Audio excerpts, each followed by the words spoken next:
Hello everyone, इस video में मैं डिस्कस करने वाला हूं आइसोलेशन ऑफ फ्लोरीन, इसके प्रिपरेशन, प्रॉपर्टीज एंड यूजेस। अब यहाँ पे फ्लोरीन को मैं डायरेक्ट प्रिपरेशन से स्टार्ट नहीं कर रहा हूँ। पहले आपको बताऊंगा ये फ्लोरीन जो है इतना प्रॉब्लमेटिक क्यों था, क्यों सालों साल लग गए इसको आइसोलेट करने के लिए। तो सबसे पहले देखिए इसके डेवलपमेंट में कहाँ से हमें आइडिया लगा कि कुछ हट के एक एलिमेंट है।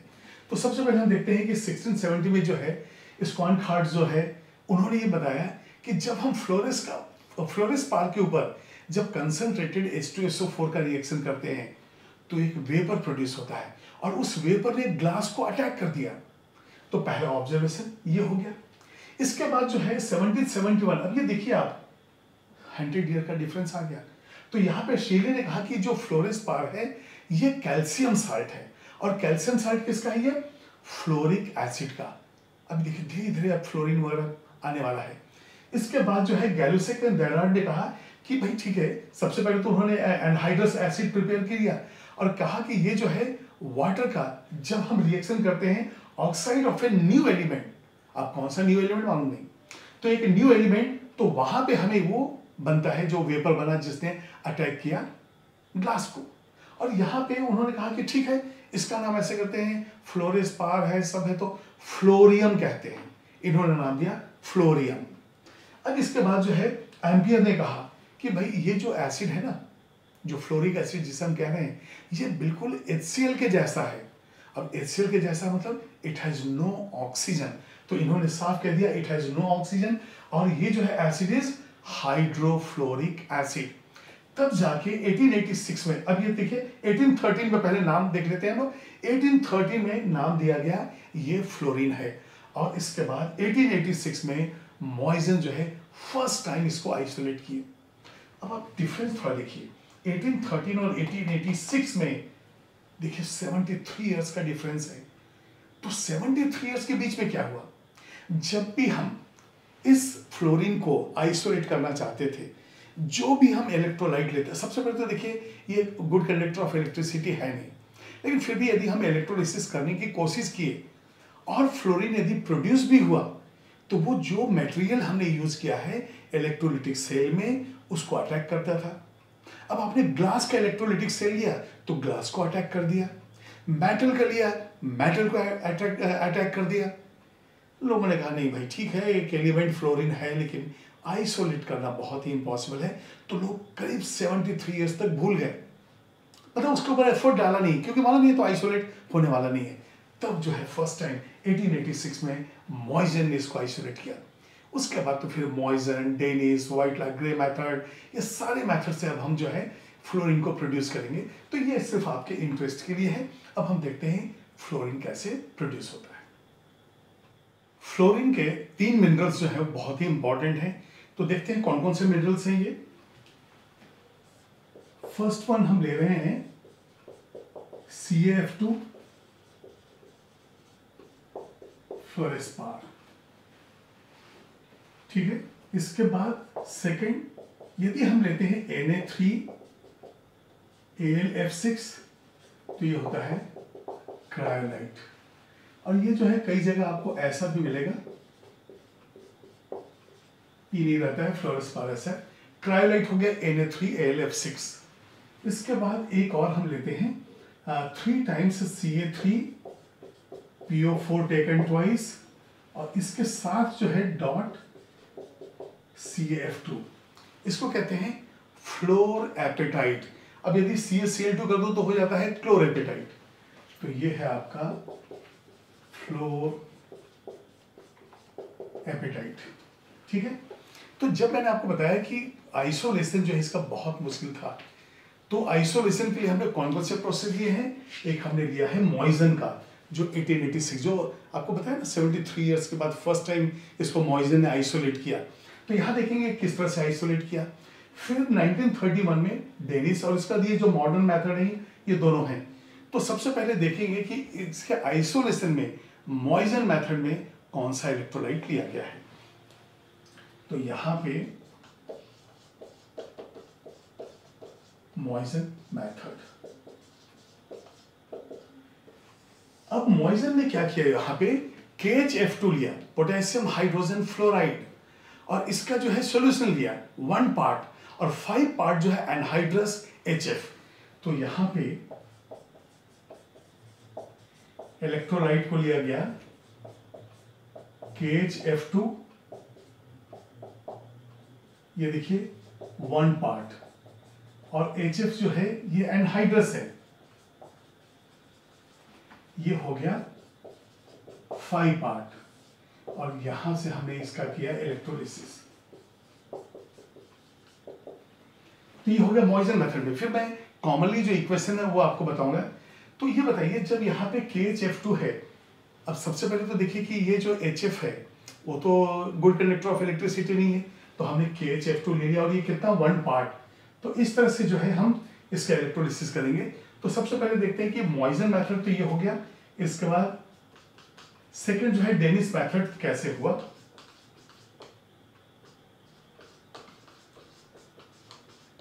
ये जो डेनिस मेथड है इसके अंदर जो है हम लेते हैं मोल्टन KHF2। तो यहाँ या तो NaHF2 लीजिए या तो KHF2। तो यहां पे इलेक्ट्रोलाइट जो है ये आपका हो गया KHF2 और NaHF2, पोटेशियम हाइड्रोजन फ्लोराइड। इसको हम क्या कहेंगे, पोटेशियम हाइड्रोजन फ्लोराइड, या फिर कहेंगे सोडियम हाइड्रोजन फ्लोराइड उसको। अब यहां पे देखिए 2 क्वेश्चन है। जब हम इलेक्ट्रोलिसिस करते हैं तो बिल्कुल अलग हटके जो है प्रोडक्ट बनता है, और जब इसका आयनाइजेशन होता है तो अलग। तो कई बार एग्जाम में पूछा जाता है कि on ionization KHF2 produces which of the following ions. अब ये देखते हैं दोनों को। अब यहाँ पे देखिए HF है और यहाँ पे HF बन जाता है, तो ओवरऑल रिएक्शन दोनों का एक जैसे ही है। तो हम कॉमनली क्या रिएक्शन है वो लिख रहे हैं, चाहे वो मॉइसन मेथड हो, डेनिस हो, व्हाइट-ग्रे मेथड हो, इनके एपरेटस सिर्फ अलग अलग है। एपरेटस अलग है, रिएक्शन बिल्कुल एक जैसा है। तो अब देखते हैं क्या होगा रिएक्शन इसका। जब KHF2 को वाटर में डिसॉल्व करते हैं तो आयंस जो बनते हैं वो बनता है K+ एंड HF2-। अब ये KHF2 बनता कैसे है, तो KHF2 के लिए हम पहले क्या करते हैं, KF लेते हैं, इसमें HF ऐड करते हैं, तो इसके फ्यूजन से हमें मिलता है KHF2, पोटेशियम हाइड्रोजन फ्लोराइड। अब यदि मान लिए KHF2 को वाटर में डिसॉल्व करेंगे तो बिल्कुल अलग होता है, और जब इसका इलेक्ट्रोलिसिस करते हैं मोल्टन कंडीशन में तो रिएक्शन बिल्कुल अलग होता है। तो यहां पे when KHF2 is dissolved in water, तो अब देखिए क्या होता है, ये है हमारा KHF2, यहां से ये आयनाइजेशन होता है, और ये होता है K+ एंड HF2-, ये HF2- होता है। तो एक क्वेश्चन तो इस पर बन जाता है कि कौन से आयन प्रोड्यूस होते हैं। अब कई बार ये दिमाग में आता है कि HF2- कैसे बनता है। यदि हाइड्रोजन फ्लोराइड हम ले लें और उसमें F- अटैक करके HF2- बनाएं, तो इसको हम कहते हैं होमो एसोसिएशन, क्योंकि HF हमारे पास 2 है। तो यहां पे हम देखेंगे HF में यदि F-, ये देखिए ये दूसरा, ये अलग पॉइंट है, ये अलग पॉइंट है ना, ये HF जो है इससे हो जाएगा HF2-। अब HF2 हो गया, माइनस हो गया, इसको कहते हैं होमो एसोसिएशन। भाई आपके पास HF 2 है ना, तो उसमें से एक फ्लोराइड यहां जाता है HF2-। अब यदि मान लिए हम डिसॉल्व नहीं कर रहे हैं वाटर के अंदर, मोल्टन कंडीशन में इलेक्ट्रोलिसिस कर रहे हैं, ये मैंने इसलिए दिया कि एक अलग पॉइंट है, तो ये HF2- भी अलग पॉइंट है, और कैसे प्रिपेयर करते हैं तो ये अलग अलग पॉइंट्स हो गए। अब हम देखेंगे इलेक्ट्रोलिसिस ऑफ मोल्टन KHF2। तो यहां पे लेंगे इलेक्ट्रोलिसिस ऑफ मोल्टन KHF2, यहां पे देखेंगे हम मोल्टन KHF2। अब देखते हैं कि किस तरह से जो है रिएक्शन होता है। यहां पे KHF2 पहले जो आयनाइज होगा तो यहां से हमें मिलेगा K+, या ऐसे करते हैं इसको, सबसे पहले इसको डिसोसिएट कर देते हैं KF एंड HF में, ठीक है। अब ये जो है ये देखिए KF हुआ, यहां से हमें क्या मिलेगा K plus and F minus. लेकिन HF का जब आयोनाइजेशन होगा तो यहां से क्या मिलेगा, ये देखिए H plus and F minus. तो ये तो फाइनली वही इलेक्ट्रोलाइट वहीं पे रह जाता है। और ये H प्लस जो है, ये यदि मान लिया हम इसको 2 टाइम्स कर दें ऐसा बैलेंस करके, और 2HF यहाँ पे हम ले लेंगे 2 इलेक्ट्रॉन, तो ये H2 हो जाएगा। और ये पॉजिटिव आयन है तो कहाँ जाएगा, कैथोड पे, तो H2 एट कैथोड। और यहां से हमें जो है F2 मिलेगा, यहां भी 2F लेना पड़ेगा, F2 हो जाएगा और +2 इलेक्ट्रॉन हो जाएगा। तो हमें डिजाइन इस तरह से ऑपरेटर्स को करना है कि H2 और F2 जो है दोनों अलग अलग डायरेक्शन में जाएं। यदि वो कंबाइन होते हैं तो फिर बहुत ही जो रिस्क है, क्योंकि एक्सीडेंटली इट विल एक्सप्लोड। तो हम कोशिश करते हैं डिजाइन ऐसा करें ताकि ये जो है H2 एंड F2 जो है अलग अलग बने। इसके लिए यदि हम मॉइसन मेथड का डायग्राम यदि देखते हैं तो देखिए मॉइसन, पहले जो मॉइसन मेथड में U ट्यूब लिया गया है और जो डेनिस मेथड उसमें V लिया गया है। तो चलिए अब डेनिस का हम देख लेते हैं। डेनिस मेथड में हम क्या करते हैं, ये देखिए आप यहां से V शेप का जो है ट्यूब लेते हैं, ये देखिए ऐसा, ये देखिए V शेप जो है, और ये ट्यूब जो है कॉपर का बना हुआ है।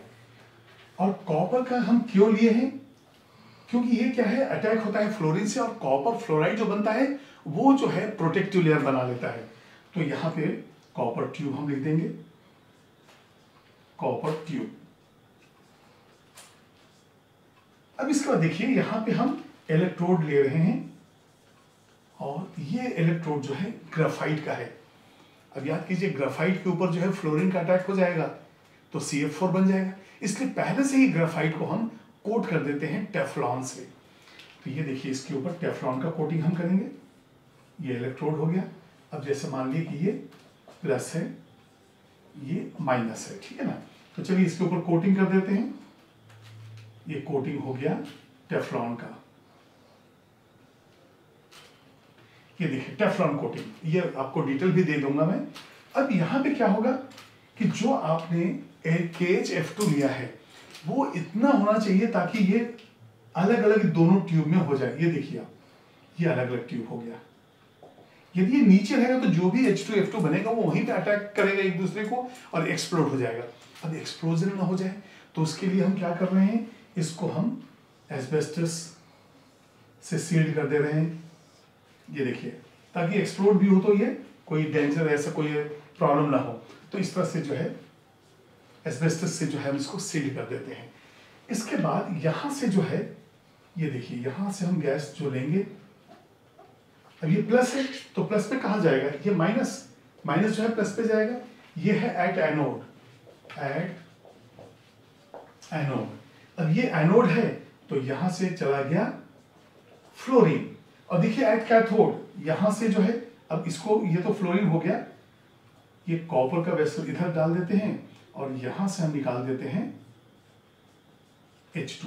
तो H2 जो है ये कैथोड पे हो गया, ये देखिए कैथोड है और ये एनोड है। देखिए रेड कलर का जो दिख रहा है ये बिल्कुल जो है V शेप में है, और V शेप इसलिए है कि यदि फ्लोरीन इधर निकल रहा है, हाइड्रोजन इधर निकल रहा है, तो कोई रिएक्शन ना हो एक आपस में, और इसको हम ऐसा सील कर देते हैं। तो रिएक्शन आपको बिल्कुल क्लियर है। अब यहां से क्या होगा, जो भी फ्लोरीन मिला उसके साथ थोड़ा सा HF भी यहां से हो सकता है कि ये जो डिकम्पोज नहीं हो पाया, जो है H2NF2 नहीं दे पाया, वो भी साथ में आ रहा हो। तो हम यहां से क्या करते हैं, इसको एक U ट्यूब में पास करते हैं, ये देखिए एक U ट्यूब में हम डालते हैं इसको इस तरह से करके। अब क्या होता है, यहां से जैसे फ्लोरीन जाएगा, और यहां पे हम ले लेते हैं NaF, ये देखिए सोडियम फ्लोराइड हमने ले लिया है। तो जब हम सोडियम फ्लोराइड हम लेते हैं तो यहां पे ये देखिए सोडियम फ्लोराइड, और जो HF आ रहा है F2 प्लस, ये देखिए HF, ये HF जो है इम्प्यूरिटी है। तो यदि HF आ गया तो ये NaF प्लस HF से क्या बना देगा, NaHF2, और ये यहीं पे एब्जॉर्ब हो जाएगा और यहां से हमें मिलेगा फ्लोरीन। तो फिर से देखिए यहाँ पे ये तीनों मेथड में जो कॉमन है वो KHF2 है। अब जो आपको मालूम है कि जो सबसे पहले मॉइजन ने लिया तो वहां पे KHF2 के साथ HF भी लिया, लेकिन डेनिस ने क्या किया, मोल्टन KHF2 ले लिया और इस तरह से रिएक्शन होता है। तो यहाँ पे H+ एक अलग जो है डायरेक्शन में जा रहा है, फ्लोरीन जो है एक अलग डायरेक्शन में जा रहा है। दोनों के एपरेटस को इस तरह से डिजाइन किया है कि दोनों कांटेक्ट न कर सके, तो H2 एंड F2 जो है कंबाइन नहीं होगा, एक्सप्लोजन नहीं होगा। लेकिन फिर भी यदि मान ली ह्यूमन एरर से कुछ प्रॉब्लम हो गया तो इसको हम सील्ड कर देते हैं। तो इस तरह से, क्योंकि हाईली एक्सोथर्मिक रिएक्शन होता है ये इस तरह से करके सील्ड कर देते हैं इसको। तो ये हो गया फ्लोरीन का प्रिपरेशन। KHF2 के इलेक्ट्रोलिसिस को एक और रिएक्शन से जो एक्सप्लेन किया जाता है, उस रिएक्शन को भी देखिए, क्योंकि अलग अलग बुक्स में आपको अलग अलग चीजें मिलेंगी। तो यहाँ पे यदि हम लेते हैं KHF2, तो यहां से हमें मिला KF and plus HF। Last में आपको सारा चीज वही मिलेगा। यहां से यदि K plus and F minus हो जाता है तो सबसे पहले जो है ये एक इलेक्ट्रॉन लेके क्या बना देगा, K, और यहां से आपको मिल जाएगा F2, हाफ F2, ऐसा मैं कर दे रहा हूं। अब ये जो K है ये क्या करेगा, HF के साथ कंबाइन करेगा। तो यहाँ पे K प्लस HF यदि मैं इस तरह से ले लेता हूं तो ये हो जाता है KF एंड प्लस H2। तो आप देख रहे हैं कि यहाँ भी HF इन्वॉल्व हो ही गया और जो K हुआ प्रोड्यूस वो कंज्यूम हो ही गया। तो जो पहले जो मैकेनिज्म बताया उसमें भी वही H2 एंड F2 है, यहाँ पे भी ऐसे ही है। तो यहाँ से KF से फिर से इसी तरह से प्रोसेस चलेगा जैसे कि HF से हमने लिया है। तो यहाँ पे हम लिख देते हैं एट कैथोड। ये देखिए ये है एट कैथोड। तो एट कैथोड क्या हो जाएगा ये, अब ये तो फाइनली तो हमें H2 मिला ना, H2, H प्लस है इसलिए डायरेक्ट H2 आ गया। इसके बाद एट एनोड जो है ये F2 हो गया।